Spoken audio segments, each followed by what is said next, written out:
Onde você mora? Como você mora? Onde e como você já morou? E onde e como você quer morar? Nesse papo de hoje, a gente vai falar um pouco sobre o morar, sobre a casa, sobre essa questão tão inerente a todos nós. A gente vai falar sobre como a casa mudou no decorrer dos tempos e como a casa transforma as nossas próprias vidas. Se vocês notarem, quando a gente fala no morar, ele tem muito a ver com uma questão de longevidade, de um tempo longo. Você quer morar comigo tem quase função de casar. E quando a gente cria certos tipos de eufemismo, para quem eventualmente está em situação de rua, quando a gente evita falar morador de rua, a gente está tirando essa pessoa desse lugar de permanência nesse lugar. Tanto quanto o morar diz sobre a permanência. E hoje a gente vai falar sobre um futuro próximo, sobre como a casa evoluiu e como nós mudamos a nossa forma de socializar com essa casa. Se a gente for imaginar uma casa de não muito tempo, essa casa que tem uma origem portuguesa, essa casa colonial, que às vezes a gente já visitou em algum sítio, essa casa tem a cozinha no fundo da casa.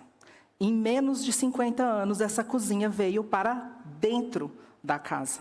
Em pouquíssimo tempo, essa cozinha que era fechada, que tinha tudo a ver com serviço, ela começa a ser mais social. As pessoas querem mostrar essa cozinha, as pessoas querem usar essa cozinha, e as pessoas que começam a usar essa cozinha não têm mais uma relação de serviço. Talvez seja o próprio dono que use essa cozinha. Então essa cozinha se abre para casa. E hoje a gente consegue ver nos empreendimentos de luxo que essa cozinha está na frente da casa. As varandas gourmets, esses espaços estão na frente dos apartamentos. Tudo isso tem a ver com a relação de como essa casa mudou, de quanto essa casa evoluiu e de como nós vivenciamos essa casa e esse morar. Quando a gente começa a falar sobre os móveis, por exemplo, nós conseguimos entender que, por exemplo, esse sofá de ilha, esse sofá duplicado e rebatido, é um sofá que aparece nas casas brasileiras há menos de 10 anos. Porque ele tem uma referência muito forte com essa casa aberta, com essa cozinha aberta, com um olhar para a TV e olhar para a sala de jantar. Toda essa relação que a gente cria com o entorno. Outro móvel que eu gostaria de falar também, que é um móvel extremamente contemporâneo, é o balanço, que é um móvel extremamente contemporâneo. Todos os móveis da casa têm uma relação muito forte com uma função. A cadeira é feita para sentar, a mesa é feita para comer, a cama é feita para dormir. Para o que serve o balanço? O balanço talvez sirva para fazer nada, porque o nada e o ócio na contemporaneidade, ele é apreciado. Em pouco tempo, em um tempo atrás, esse ócio era totalmente negado.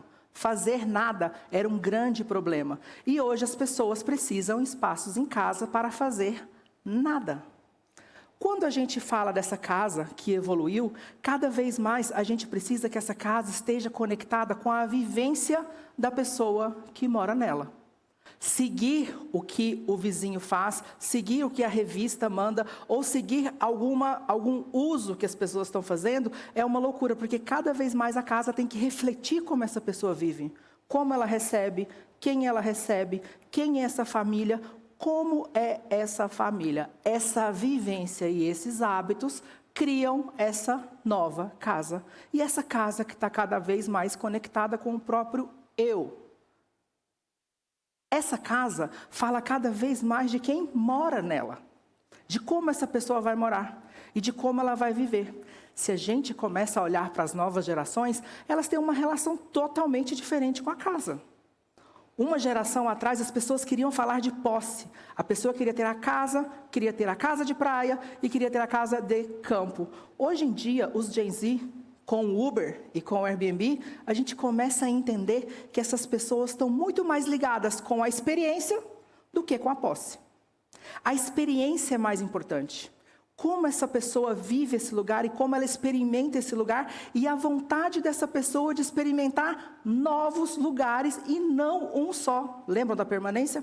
A casa contemporânea não tem mais permanência. Essas pessoas vivem de uma forma fluida. Ela vive em um lugar e ela vive em outro lugar. Essa pessoa trabalha remotamente.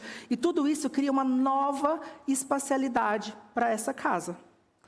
Que, na verdade, tudo que a gente começa a olhar, essa casa está muito linkada com esse mobiliário. Quando a gente nota que uma mudança e a gente tira todo o mobiliário de uma casa, aquela casa talvez não mais nos pertença.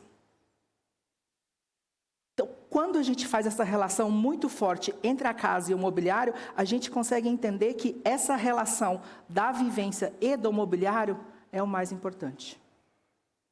Toda essa relação da casa com a vivência e com a pessoa cria essa grande vivência. O mundo muda, as pessoas mudam. E quem vive no presente talvez tenha que pensar no passado. Muito obrigada.